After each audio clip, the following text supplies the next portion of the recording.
안녕하세요. 제주코딩 베이스캠프의 이호준입니다. 오늘은 초급자를 위한 손에 잡히는 딥러닝이라는 주제로 강의를 해보려고 합니다. 우선 강의 자료가 올라와 있는 곳은 이곳이고요. 영상을 잠시 멈춰주시고 여기로 들어오셔서 스크롤 조금 내려보시면 여기 초급자를 위한 손에 잡히는 딥러닝 강의 자료가 있습니다. 이걸 눌러주시면 돼요. 처음 하시는 분들은 코드를 따라치려고 하지 마시고 이 블로그에서 그냥 눈으로 따라오시는 것을 권장해드립니다. 자, 목차는 위와 같고요. 수강 대상은 인공지능이나 머신러닝, 딥러닝에 대한 이해가 전혀 없으시거나 한번 배워보고 싶으신 분, 그리고 데이터 분석에 대한 이해가 전혀 없으신 분들, 파이썬에 대한 이해가 없으신 분들, 파이썬 모르셔도 괜찮아요. 수업을 따라오시는데 문제가 없습니다. 그리고 빠른 시간 내에 딥러닝이라는 개념을 훑어보기를 원하시는 분, 이런 분들에게 적합하실 것 같고요. 이미 텐서플로우나 사이키넌 같은 것을 많이 활용해 보신 분들, 이런 분들에게는 적합하지 않은 강의입니다. 옵션 값들을 하나하나 세세하게 설명하진 않아요. 이 강의 자료는 생활 코딩의 머신러닝 야학이라는 게 무료로 공개되어 있거든요.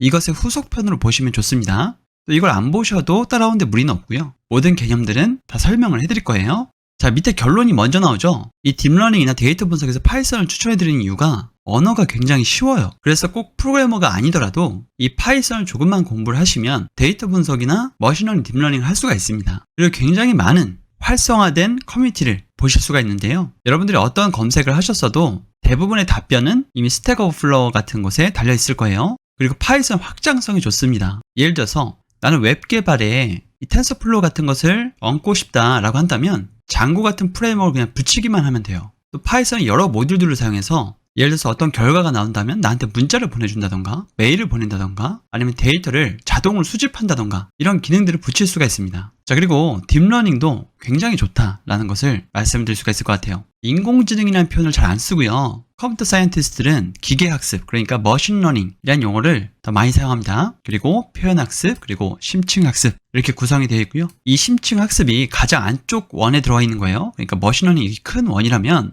그 안에 기계학습이 있는 거고 그 안에 표현학습, 그 안에 심층학습이 있는 겁니다. 이 딥러닝에 대해서는 조금 이따가 코드로 설명을 드릴 거예요. 자, 여기서 학습이라는 거 있죠. 이 학습이라는 용어는 어떤 용어일까요? 여기 학습이란 한 컴퓨터에서 프로그램이 어떤 과제를 받았을 때, 그러니까 그 과제를 T라고 한다고 한다면 과제들을 수행하며 그 수행의 성과를 측정한 측도가 P라고 할 때, 그러니까 과제는 T고 성과 측도는 P예요. 성과 측도입니다. 성과가 아니라 만일 어떤 경험 2 때문에 P가 개선되었다면 그 컴퓨터 프로그램은 경험 2로부터 학습한다라고 말할 수 있다라고 되어 있습니다. 이게 여러분들이 생각하는 일반적인 인간이 공부하는 방법과는 그 개념이 좀 달라요. 그러니까 어떤 결론에 도달하는 도달식이 개선된다라고 하면 그 수학식이 개선되는 것을 학습이라고 할 수 있다는 거예요. 자, 밑에 내려보면 만능 아닙니다. 전 딥러닝의 잠재력을 굉장히 높게 평가하지만 모든 문제를 해결할 수 있는 맞는 해결사는 아닙니다. 여기 에세이 하나를 추가했는데요. 여기에 보시면 딥러닝의 한계성에 대해서 나와 있어요. 딥러닝은 많은 데이터가 필요합니다. 그리고 재활용이 힘들고요. 충분히 투명하지가 않아요. 이건 우리가 밑에서 히든 레이어 같은 것을 공부해 보시면서 알게 되실 겁니다. 그리고 인과관계와 상관관계가 구분이 어려워요. 또 충분히 투명하지 않기 때문에 신뢰성 있는 엔지니어링에 어려움을 겪게 됩니다. 자, 밑으로 한번 내려보도록 할게요. 영상 강의 공부 방법이라고 되어 있는데요. 파이썬을 조금 해보신 분이라면 따라서 타이핑을 해보시는 것을 권고해드리고요. 파이썬을 해보시지 않은 분들은 이 블로그에서 그냥 스크롤 내리시면서 보셔도 괜찮고요. 밑에 자료가 있는데 이 자료를 다운로드 받아서 콜랩에서 컨트롤 엔터만 쳐 가시면서 공부하시는 것도 괜찮습니다. 자, 이 자료 링크를 컨트롤 C 한 다음에 여기 URL 입력하는 곳에 컨트롤 V 하고요. 엔터를 쳐보도록 하겠습니다. 그러면 다운로드가 되죠? 자, 이 다운로드 한 것에 이 주피터 노트북이 있어요. 근데 이거 어떻게 실행시키는지 모르시는 분들도 계시거든요. 구글에서 콜랩이라고 검색을 하신 다음에 구글에서 서비스하고 있는 거예요. 맨 위에 나오는 콜라보러토리 클릭해주세요. 자, 구글 로그인이 되어 있으셔야 되고요. 여기에 업로드가 있어요. 여기에 드래그 앤 드롭 해주시면 됩니다. 자, 이것을 압축을 풀고요. 지금 바탕화면에 있는데요. 바탕화면에 있는 것을 드래그 앤 드롭 하도록 하겠습니다. 자, 업로드가 완료가 됐고요. 파일 누르시고 노트 업로드 누르신 다음에 노트 업로드 하셔도 돼요. 자, 다른 건 닫고 전체 화면을 한 다음에 위로 올려서 글자 크기를 좀 더 크게 해서 강의를 진행하도록 하겠습니다. 자, 지금 여기까지 했죠? 자, KDD 분석 절차 5가지 프로세스에 대해서 좀 말씀을 드릴 건데요. 데이터 선택, 그러니까 저희가 한국전력공사 같은 대규모 데이터 분석 프로젝트를 진행하고 있거든요. 그런데 그런 기업에 가면 이 데이터가 없는 경우들이 많아요.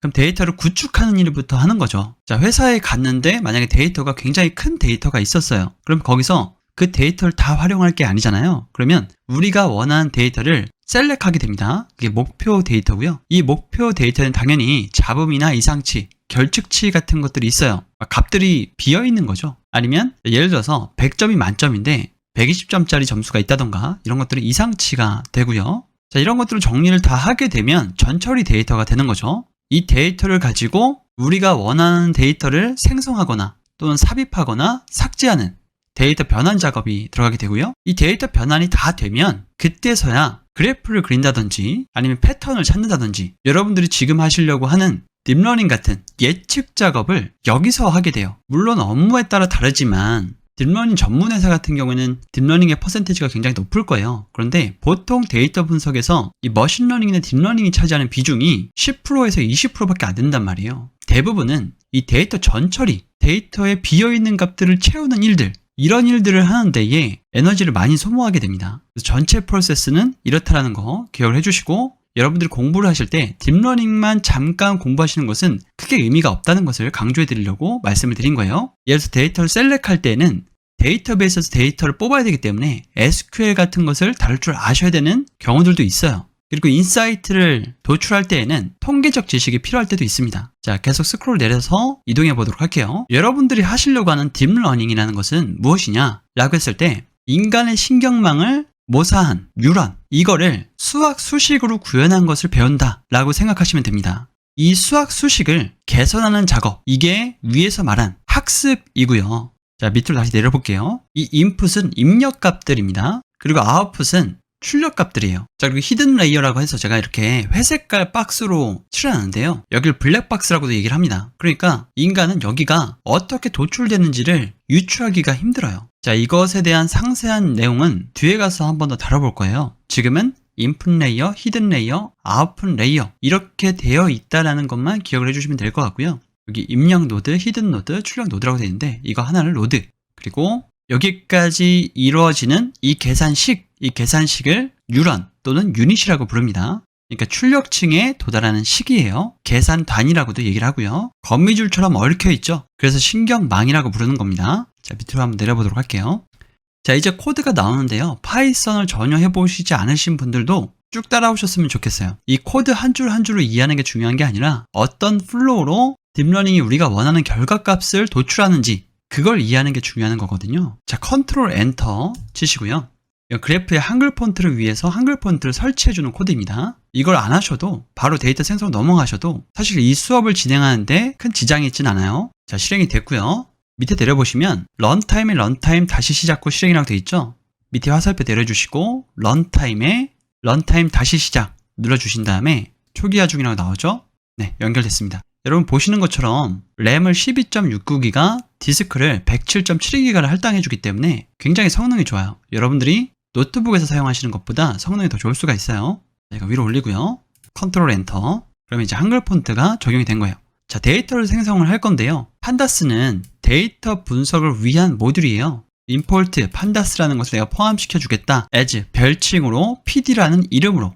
넘파이 같은 경우에는 대규모 다차원 배열 연산을 위한 모듈입니다. 파이썬을 그냥 사용하시는 것보다 넘파이를 사용하시는 게 훨씬 빨라요.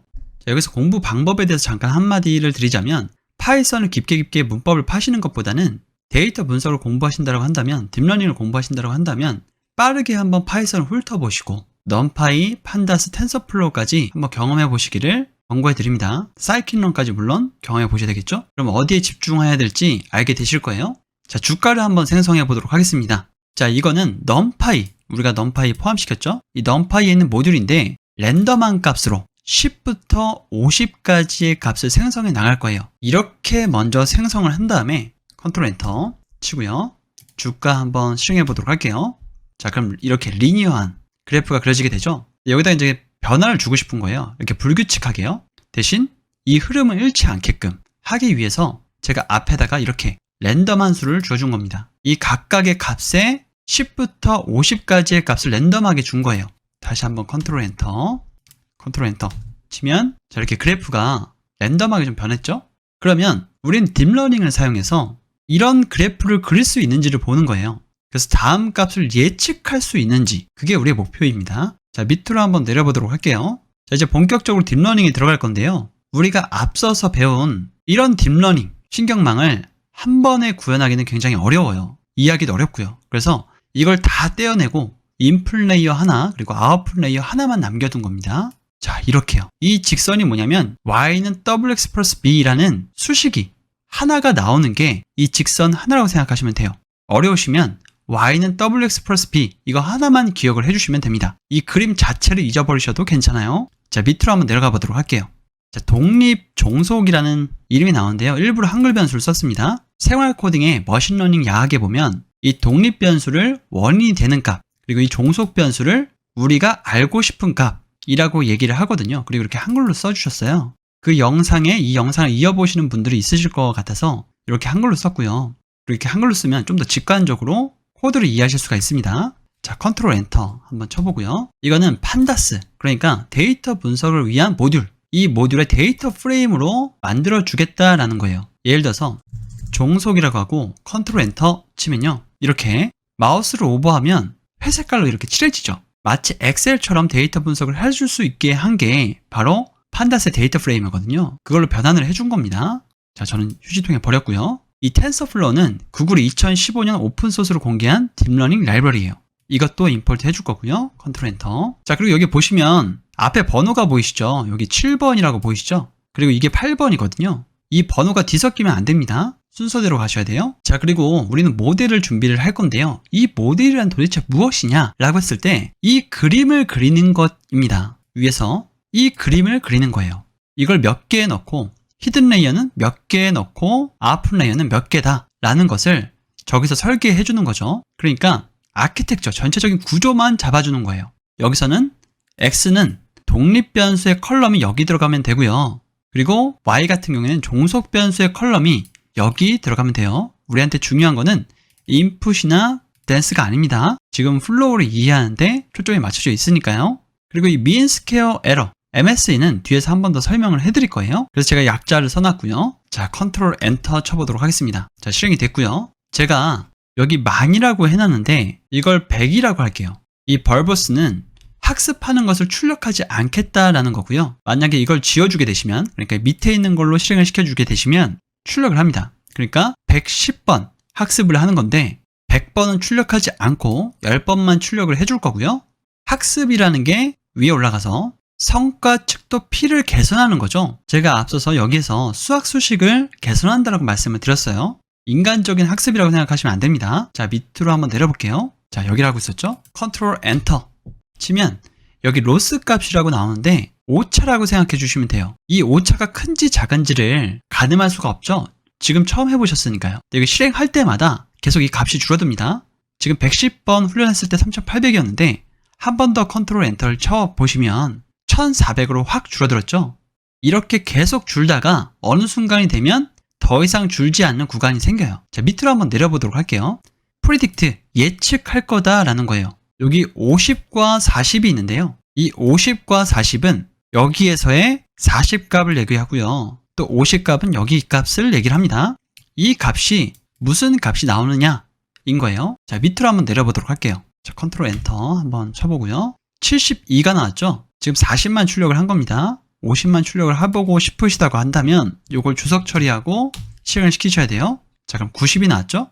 자, 이게 맞는 값이냐 라고 했을 때 위에 올려보시면 물론 우리가 출력을 해볼 수도 있지만 저희가 각각의 로직이 이렇잖아요. 그렇다 보니까 40을 넣었을 때는 80 그리고 50을 넣었을 때는 100이 출력이 돼야 되는데 거기다가 랜덤한 값을 더했기 때문에 오차가 조금 발생되겠죠. 자, 밑으로 한번 내려보도록 할게요. 자, 50을 넣었을 때 90, 40을 넣었을 때 72니까 그렇게 정확한 건 아니네요. 왜냐면 40을 넣었을 때 80 이상이 돼야 되거든요. 50을 넣었을 때 100 이상이 돼야 돼요. 그럼 이런 값들이 어떻게 나올 수가 있는 거냐 라고 했을 때 우선 독립변수를 전체 프리딕트 하는 건 조금 이따가 해보고요. get weight 한번 해보도록 하겠습니다. 그러면 1.799 이게 뭐냐면 W 값이고요. 0.87 이게 B 값입니다. 그러니까 이렇게 세 자리만 복사를 할게요.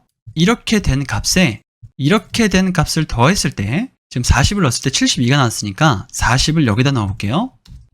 72.836 이렇게 나오게 됐죠? 이 값이라는 거예요. 제가 뒤에 것까지 다 안 했기 때문에 값이 좀 달라요. 그러니까 딥러닝이라고 한다는 것은 결국에는 y는 wx 플러스 b에서 이 w와 b 값을 자동으로 찾아주는 것, 이것이라고 이해하시면 됩니다. 여기에 x는 독립변수, y는 종속변수이고요. y는 주가죠. 그리고 x는 일자였어요. 자, 밑에 보시면 여기 xy, 이 xy가 각각 뭐냐면 주가, 그리고 독립변수는 일자입니다. 자, 그런데 정확하지가 않죠. 그래서 좀 더 정확한 값을 뽑기 위해서 계속해서 훈련을 시키는 거예요.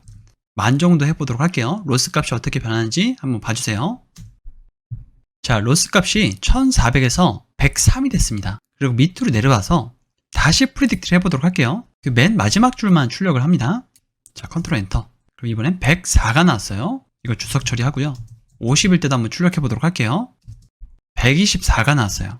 자, 그러면 이렇게 했을 때의 수학 수식이 어떻게 변했는지 한번 보도록 할까요? 보니까 2.019 이거 우리가 만든 수식이랑 굉장히 유사해졌죠. 그러니까 위에 보면은 제가 일부러 의도한 EX 플러스 B에 유사해진 거예요. 여기 완전히 이 값이라고 되어 있죠. 거기에 랜덤한 값을 더해준 거니까요. 자, 밑으로 내려와서 이 124라는 값이 어떻게 나오는지 한번 확인해 보도록 하겠습니다. 2.019 요거를 앞에다가 이렇게 넣고요. 그 다음에 23.739까지 복사해서 여기다가 넣고요. 컨트롤 엔터 치게 되면 104.49가 나오죠. 다시 한번 실행을 시켜보시면 104.50이 나옵니다.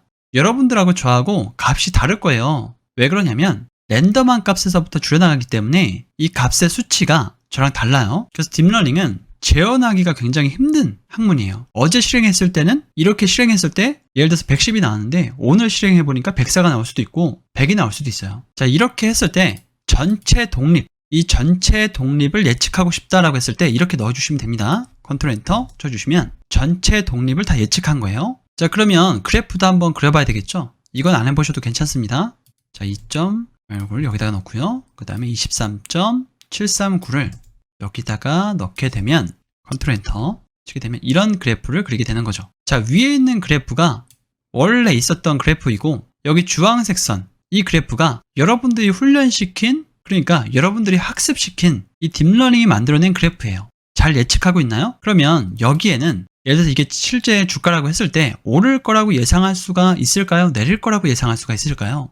이런 것들을 할 수가 있다는 얘기죠. 이렇게 간단한 코드로도 주가를 예측할 수가 있나요? 라고 말씀을 해주신다면 그 제주 코딩 베이스캠프 유튜브 채널에 삼성전자 주가 예측과 비트코인 시세 예측 이 두 개가 있어요. 이걸 한번 보시면 좋을 것 같아요. 특히 이 비트코인 시세 예측 같은 경우에는 잘 맞아 떨어졌거든요. 4분밖에 안 되죠. 코드도 굉장히 짧아요. 자, 결론만 보면 이런 식의 그래프를 만들어낼 수가 있습니다. 그래서 언제 내려가고 언제 오를 것인지 예측할 수가 있죠. 자, 다시 돌아와서요. 밑으로 한번 내려보도록 할게요. 자, 오차값이 어느 정도 되는지 한번 보도록 할게요. 우리가 예측한 값들, 여기 지금 주황색 선과 실제 값, 이 파란색 선에 이 오차값의 제곱의 평균을 MSE라고 합니다. 자, 컨트롤 엔터. 자, 이런 오차값이 나왔고요. 이 오차값의 제곱, 그리고 이 오차값의 제곱의 합의 평균을 구한 거죠.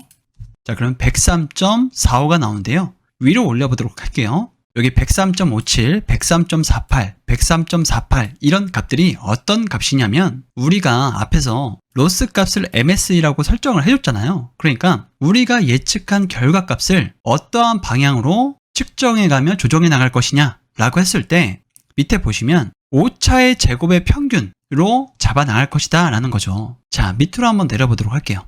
자, 이번엔 통계학과에서 배우는 이 최소 제곱법에 대해서 말씀을 좀 드려볼 건데요.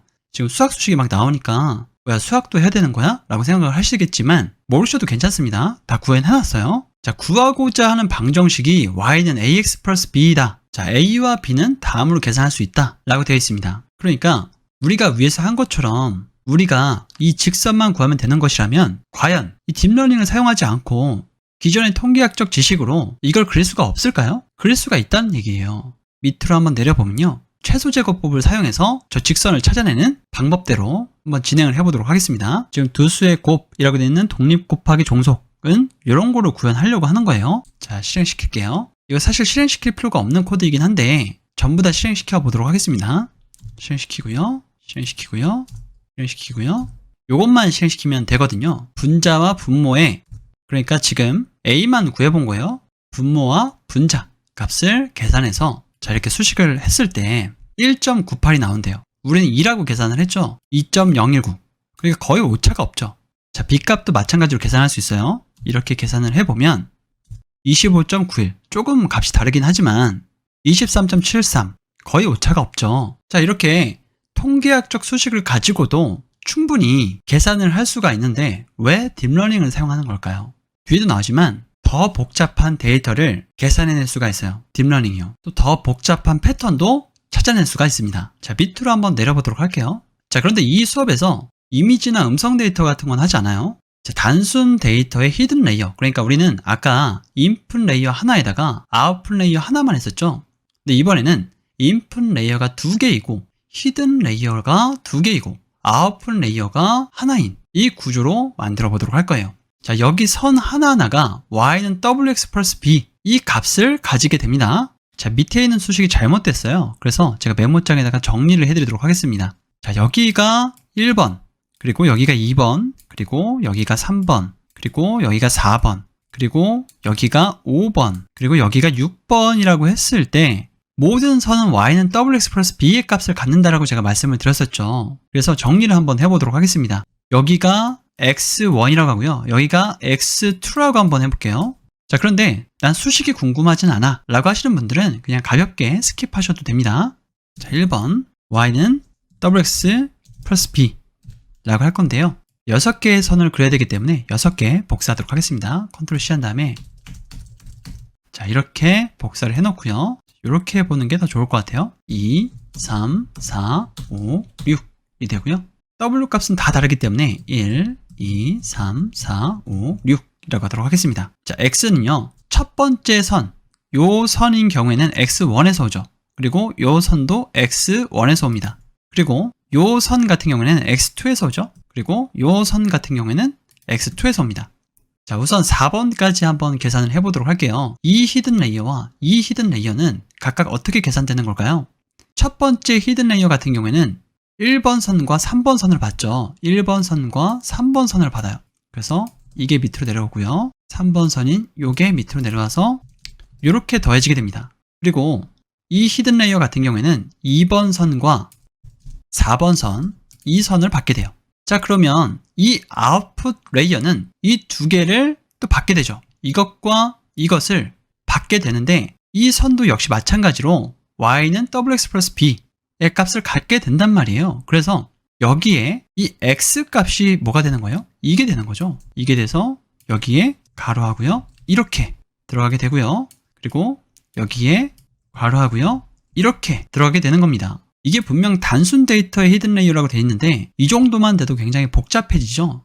그럼 이렇게 복잡한 데이터로는 어떤 데이터를 유추할 수 있는지를 한번 보시면 좋을 것 같아요. 밑으로 한번 내려보도록 하겠습니다. 이번엔 매출액, 광고액, 순익 이렇게 되어 있어요. 그래서 매출액과 광고액을 인풋으로 받고 순익을 유추할 수 있는지를 보는 거예요. 자, 그리고 나서 그래프를 한번 그려보도록 하겠습니다. 이런 그래프를 그리게 됩니다. 광고액이 늘어가면 들어갈수록 순익이 높아지는 구조죠. 매출액도 높아지고요. 근데 우리가 알고 싶은 것은 순익이에요. 그래서 독립변수로 매출액과 광고액 두 개를 넣고요. 종속변수로는 순익이라고 넣습니다. 자, 쉐입을 찍고요. 독립변수가 어떻게 생겼는지 잠깐 보도록 할게요. 자, 이렇게 되어 있습니다. 자, 이 모델을 준비하기 앞서서 여기 그래프에서 우리가 앞서서 해본 것처럼 y는 wx 플러스 b의 그래프가 그려진다고 한다면 자, 이런 그래프가 그려지겠죠. 아니면 이런 그래프가 그려지게 될 거예요. 그런데 광고액이 늘어가면 늘어갈수록 기하급수적으로 올라가고 있잖아요. 이걸 잘 예측할 수 있는지를 보는 거예요. 뭘 사용해서요? 히든 레이어를 사용해서요. 자, 밑으로 한번 내려보도록 하겠습니다. 이번에는 모델을 준비할 건데요. 숫자가 바뀌었죠. 독립변수의 컬럼이 두 개 있기 때문에 여기다가 2를 넣어줬고요. 그리고 히든 레이어의 노드의 개수는 2개. 이 액티베이션의 스위시 같은 경우에는 뉴런 출력에 사용할 함수인데요. 스위시나 시그모이드나 소프트맥스를 많이 씁니다. 자, 이걸 점차 늘려가면서 그래프를 한번 확인해 보시기를 권고해 드려요. 이게 만약에 3이 됐다. 이렇게요. 그러면 위로 한번 올려볼게요. 이걸 3개 만든 거예요. 자, 이렇게요. 그러면 선이 이렇게 더 거지겠죠? 네, 이렇게 되는 거죠. 레이어를 하나 더 만든다는 의미는 자, 밑으로 한번 내려볼게요. 이걸 복사해서 하나 더 이렇게 만들게 되면 레이어를 하나 더 만들게 되는 겁니다. 이렇게 만들게 되면 앞에 두 개가 있죠? 인풋 두 개, 그 다음에 히든 레이어 두 개니까 이렇게 세 개씩 두 개가 만들어지고요.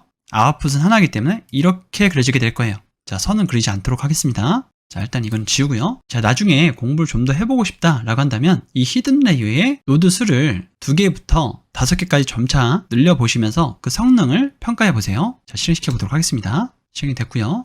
자, 밑에 1010이라고 되어 있는 것을 실행시켜 보도록 하겠습니다. 이거는 10,000번 학습을 시킬 건데 출력을 안 하겠다라는 거고요. 마지막에 10번만 출력하겠다는 거죠. 자, 로스 값이 보시면 굉장히 적은 것을 볼 수가 있어요. 밑으로 한번 내려보도록 할게요. get weight 한번 실행시켜 보도록 하겠습니다. 자, 값이 굉장히 많죠? 왜 이렇게 많을까요, 값이? 선이 많이 그려졌기 때문에 이렇게 값이 많은 거예요. 자, predict 한번 해보도록 하겠습니다. 14라고 입력을 했는데요. 이 10과 4는 뭘까요? 위에 한번 올려보도록 할게요. 이 10과 4는 매출액과 광고액이 각각 10과 4일 때이죠. 그러면 어떤 값이 도출되어야 맞을까요? 여기 위에다가 종속도 한번 출력해 보도록 하겠습니다. 그러면 두 번째 값인 3이 출력되는 게 맞거든요. 자, 한번 밑에 보도록 하겠습니다. 3이 출력되는지 보도록 할게요. 3.49가 출력된 것을 볼 수가 있죠. 예측 데이터 한번 확인해 보시면 오차 값을 확인하실 수가 있을 거예요. 자, 이렇게 비교를 해보시면 맞겠죠? 자, 10,000번 학습했을 때 그래프를 한번 그려보도록 하겠습니다. 자, 그러면 거의 동일하게 예측하는 것을 볼 수가 있죠. 자, 이 학습에서는 과대적 합이나 과소적 합은 다루지 않습니다. 자, 밑으로 한번 내려보도록 할게요. 자, 그러면 곡선 형태의 주가는 잘 맞출까요? 조금 복잡하긴 하지만 제가 임의의 데이터들을 이렇게 만들어 놨어요. 자, 이 데이터들이 어떤 데이터들인지 한번 보도록 할게요. 자, 이런 데이터들입니다. 그래서 이렇게 올라가는 함수가 아니라 이렇게 되는 함수도 잘 맞출 수가 있는지 한번 보는 거예요. 역시 똑같은 방식으로 독립과 종속을 각각 만들어 주고요. 자, 모델을 준비하는데 지금 200이라고 해놨죠. 이렇게 노드의 수를 아주 작은 수부터 큰 수를 점차 늘려가면서 어떤 것이 잘 예측하는지 찾아볼 필요가 있어요. 저는 보통 처음에 200을 줍니다. 자, 실행시켜 보고요. 지금 주석 처리되어 있는 거는 조금 있다가 이 주석을 풀 거예요. 그리고 나서 10,000번 학습을 시키고요. 자, 여기 보시면 2개부터 먼저 했었어야 되는데 200개를 먼저 했네요. 그래프를 이거 뒤에 거 먼저 그려보도록 하겠습니다. 자, 그래프가 이렇게 그려졌고요. 예측값이 지금 파란색 선이에요. 잘 예측하고 있죠. 자, 그러면 2개일 때 오히려 좀 적을 때 어떻게 예측하는지 한번 보도록 할게요. 이렇게 한 다음에 컨트롤 엔터 치고요. 밑에 거 컨트롤 엔터. 자, 실행이 됐고요. 밑에 거 한번 실행시켜 보도록 할게요. 히든 레이어 1개에 노드의 수는 2개일 때입니다. 지금 노드의 수만 차이가 있는 거예요. 지금 예측값과 실제값이 차이가 어마어마하죠. 200개인 것과 2개인 것은 차이가 엄청나게 크다는 거예요. 자, 그러면 히든 레이어가 2개이면서 노드의 개수가 한 5개일 때를 해보도록 하겠습니다. 이거 주석을 잠시 풀고요. 이렇게 한번 해보도록 할게요. 이거 그림을 그려두면 어떻게 해야 될까요? 앞에 이렇게 2개의 노드가 있게 되고 그 다음에는 5개 하나 둘 셋 넷 다섯 그리고 그 다음에 5개 하나 둘 셋 넷 다섯 그 다음에 1개죠. 자, 이런 형태의 모델을 만든 거예요. 자, 컨트롤 엔터 치고요. 이것도 마찬가지로 컨트롤 엔터. 자, 요거는 컨트롤 A, 컨트롤 C 한 다음에 밑에다가 코드 넣고요. 컨트롤 V 하고요. 히든 레이어 2개의 노드의 개수가 각각 5개일 때도 한번 보도록 하겠습니다. 자, 완료가 됐고요. 밑에 한번 실행해 보도록 할게요. 자, 이런 식으로 예측을 하는 것을 볼 수가 있어요. 노드가 200개일 때보다는 조금 성능이 떨어지는 것 같네요. 밑으로 한번 내려볼게요. 자, 이번에는 히든 레이어가 굉장히 많죠. 이렇게 천천히 늘려가면서 학습의 성과를 측정해 보시면 좋을 것 같아요. 그러면 이제 의문이 생기게 되거든요. 도대체 히든 레이어는 몇 개 쌓아야 될까? 또 그 히든 레이어 안에 노드는 몇 개 생성을 해야 될까? 자, 밑으로 한번 내려보도록 할게요. 이 은닉 단위의 설계는 실무 지침이 될 만한 결정적인 이론이 나오지 않았어요. 그래서 예측값이 좋은 것을 사용하시는 것을 권장해 드릴 수밖에 없습니다. 그래서 이런 면에서 약간 모호하다는 거죠. 저의 경우에는 히든 레이어는 1개에서 4개를 쌓아보고 정확도를 측정을 합니다. 노드는 보통 100개에서 200개 정도를 쌓아보고 측정을 해요. 자, 밑에 있는 코드는 히든 레이어 10개 쌓은 거예요. 개수만 늘려간 거니까 크게 또 의미가 있지는 않습니다. 자, CNN이나 RNN으로 넘어가기 전에 좀 더 단순한 데이터로 반복 학습을 해보시는 것을 권장해 드려요. 그리고 제가 옵션 값 하나하나를 설명해 드리진 않았지만 이런 옵션 값 하나하나를 찾아보시면서 공부하시는 것을 권장해 드립니다. 그리고 이런 딥러닝 뿐만 아니라 기계학습, 지도학습, 비지도학습, 강화학습, 또 지도학습에 어떤 알고리즘들이 있고 비지도학습, 강화학습에 어떤 알고리즘들이 있는지 한 번씩 쭉 살펴보시면 전체적인 머신러닝과 딥러닝에 대한 자신감을 얻으실 수가 있을 거예요. 또 가능하면 데이터 분석 경진대회 코드들이 대부분 공개되어 있거든요. 그런 공개되는 코드들을 가지고 학습을 해보시면 더 좋겠죠. 자, 수업을 마칠 건데요. 결론이 앞에 있었죠. 결국엔 어떤 수학 수식인데 그 수학 수식을 경험에 의해서 개선하는 이것이 바로 머신러닝이고 그 중에서도 딥러닝은 인간의 두뇌, 그러니까 신경망을 본따서 만든 거다라고 이해하시면 됩니다. 그 신경망이 Y는 WX 플러스 B인 거죠. 자, 이번 수업은 여기까지 하도록 하겠습니다. 감사합니다.